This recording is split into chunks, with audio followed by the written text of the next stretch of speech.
excellent and substantial, and would be just as enjoyable with or without the category to be stuffed into, the steampunk literature is a relatively small part of a larger enthusiasm. The concept has metastasized to the point where its cultural penetration is driven less by authors than by film studio art directors, costumers, and special effects departments. In that sense, not much different from any of the shrinking number of other concepts we have nowadays. If saying that one is into steampunk allows young women to attend science fiction conventions while laced into visibly complicated underwear, while their weedy boyfriends are bulked up by the heavy armor of period tweeds and vests, the inspiration is likely from the movies rather than any words on paper. While I might not have anticipated the slipping into common parlance of the word I coined, the larger steampunk enthusiasm wasn't similarly unanticipated. Yes, most of this is just a matter of people having good, clean, if somewhat gimmicky fun, but there's a genuinely worthy element to it that makes me one of those happy few who, even if we can't say we love our species, we can at least tolerate it on its better days. A fascination with Victorian tech is at its heart a salutary acceptance of the machineness of machines, and correspondingly an acceptance of the humanity of human beings. There's something nauseatingly predigested about the look of late 20th and early 21st century industrial design, all those Steve Jobs-approved rounded edges like cough lozenges sucked on for a minute or so before being spat out into your hand.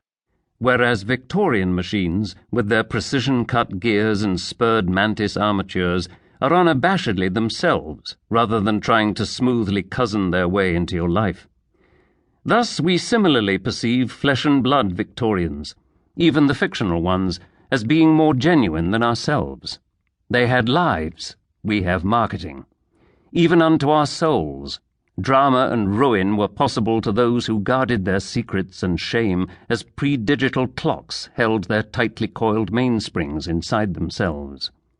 That's what makes this last fully human epoch so interesting for writers and readers alike, and why I was gratified, rather than surprised, that the thing to which I so offhandedly gave a name now clanks forward at its own pace. The faint tick and whir we hear across the sadly therapeutic centuries is that of our own foolishly abandoned hearts, which we'd love to wind up and set running again. Steampunk enthusiasts are engaged, however unknowingly, in nobler fun than mere mental cosplay. May God bless and increase their tribe. Human beings might yearn for lost things, but never for unreal things. K.W. Jeter, San Francisco, November 2010. 1. Infernal Devices. All comfort in life is based upon a regular occurrence of external phenomena. Goethe.